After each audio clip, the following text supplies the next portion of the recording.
Hai, Lutfi di sini. Kali ini saya akan menjelaskan ruang lingkup pendidikan.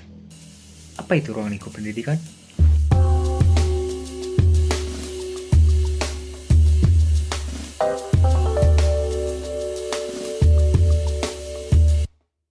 Sebelum ke pembahasan, saya akan menjelaskan ruang lingkup lebih dahulu. Ruang lingkup adalah batasan yang banyaknya subjek atau tercakup dalam sebuah masalah secara umum memiliki makna dan batasan. Dalam arti luas, batasan ini bisa dalam bentuk materi, variabel yang bisa diteliti, subjek, atau lokasi.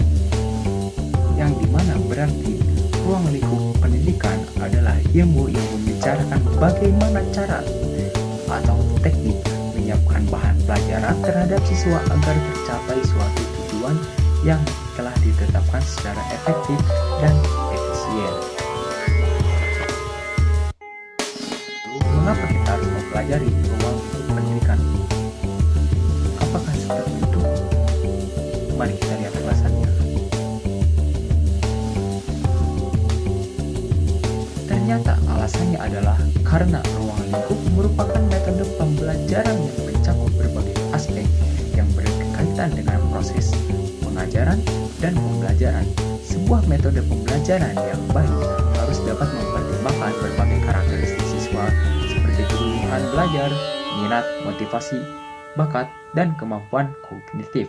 Selain itu, metode pembelajaran juga harus dapat memfasilitasi penguasaan konsep dan keterampilan yang diperlukan oleh seorang siswa. Nah, begitulah alasan mengapa kita harus mempelajari ruang lingkup pendidikan. Terus, apa tujuan kita untuk mempelajari ruang lingkup pendidikan? Mari kita simak. Jadi, tujuannya adalah untuk memahami pada konteks batasan subjek yang tercakup dalam sebuah masalah. Batasan ini bisa berupa materi, variabel yang diteliti, subjek, atau lokasi. Secara khusus, ruang lingkup dapat diartikan sebagai materi atau hal tertentu. Artinya, pembahasan ruang lingkup sangat dekat dengan kajian akademik. Nah, kita sekarang berhitung pada pembahasan karakteristik ruang lingkup pendidikan. Apa saja karakteristiknya? Mari kita lihat.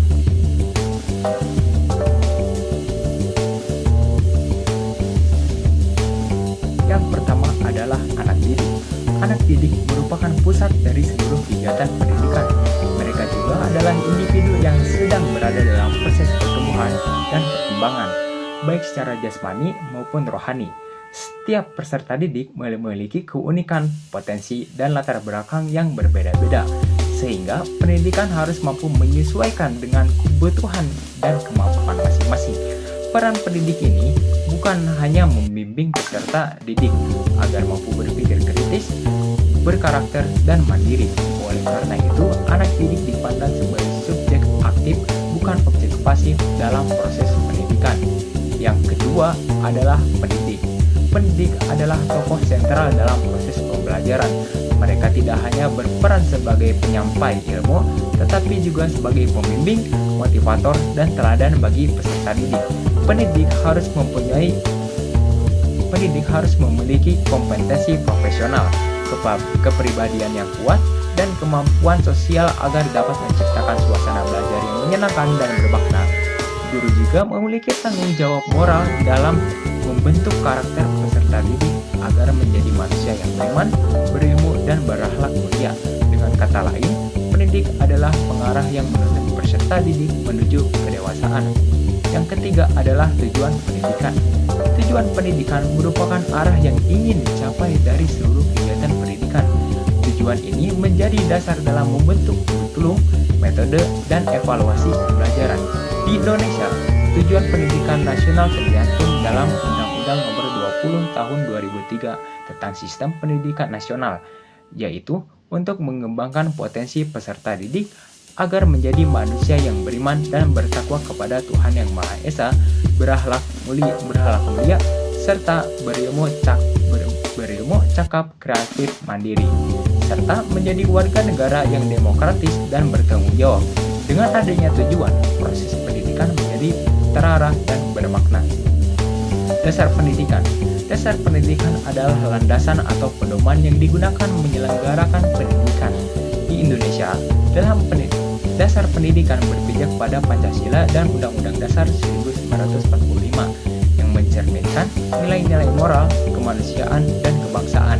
Selain itu, ada juga dasar psikologis yang memperhatikan perkembangan peserta didik dan sosiologis yang memperhatikan kebutuhan masyarakat, dan dasar filosofis yang menentukan arah nilai pendidikan. Dengan adanya dasar ini, pendidikan diharapkan tidak hanya berfokus kepada kecerdasan intelektual, tapi juga berfokus pembentukan manusia seutuhnya. Yang kelima adalah isi atau materi pendidikan. Isi pendidikan meliputi sebuah bahan ajar dan pengalaman berdasarkan yang diberikan kepada peserta didik, baik berupa pengetahuan, keterampilan, maupun nilai-nilai. Materi pendidikan disusun berdasarkan kebutuhan peserta didik, perkembangan zaman, dari tuntutan masyarakat. Misalnya, selain pelajaran akademik seperti matematika dan sains, kini pendidikan juga menekankan pada pendidikan karakter, teknologi digital, kewirausahaan, serta keterampilan abad ke-21 seperti berpikir kritis dan kolaboratif. Dengan materi yang relevan, pendidikan dapat menyiapkan generasi muda yang siap menghadapi tantangan global. Yang keenam adalah metode pendidikan.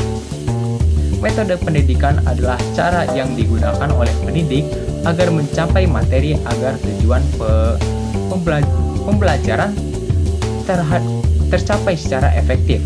Pemilihan metode yang harus disesuaikan dengan karakter peserta didik, materi pembelajaran, serta situasi belajar.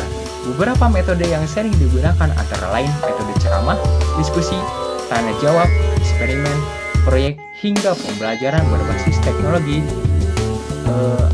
atau blended learning. Metode yang baik tidak hanya membuat siswa memahami materi, tetapi juga melatih kemampuan berpikir kritis, bekerja sama, dan berkomunikasi dengan baik. Yang ketujuh adalah alat atau media pendidikan. Alat atau media pendidikan merupakan salah satu segala sesuatu yang digunakan untuk membantu proses belajar mengajar agar lebih menarik, efektif, dan mudah dipahami. Media bisa berupa alat bantu visual seperti gambar, video, atau slide presentasi, atau juga media digital seperti komputer dan internet. Dalam konteks modern, media pendidikan berkembang pesat melalui platform e-learning. Dalam aplikasi interaktif, dengan penggunaan media yang tepat, pembelajaran dapat berlangsung lebih dinamis, memotivasi peserta didik, dan menjembatani pemahaman konsep yang abstrak menjadi konkret. Yang kedelapan adalah lingkungan pendidikan. Lingkungan pendidikan adalah tempat di mana proses pendidikan berlangsung dan berpengaruh terhadap perkembangan peserta didik. Ada 3 jenis pendidikan utama. Yang pertama adalah lingkungan keluarga, sebagai pendidikan pertama dalam utama yang membentuk dalam moral dan kepribadian anak. Yang kedua adalah lingkungan sekolah, yang menjadi tempat pendidikan formal dengan kurikulum dan tenaga pendidik profesional. Yang ketiga adalah lingkungan masyarakat, yang menjadi pendidikan non formal melalui pengalaman sosial dan budaya. Ketiganya saling berkaitan dalam bekerja sama untuk menciptakan pembentukan manusia yang seimbang antara pengetahuan, moral, dan sosial. Selanjutnya adalah ruang lingkup landasan pendidikan.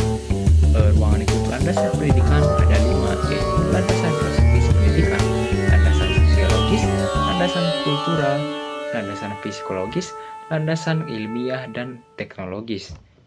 Demikian yang dapat saya sampaikan. Terima kasih.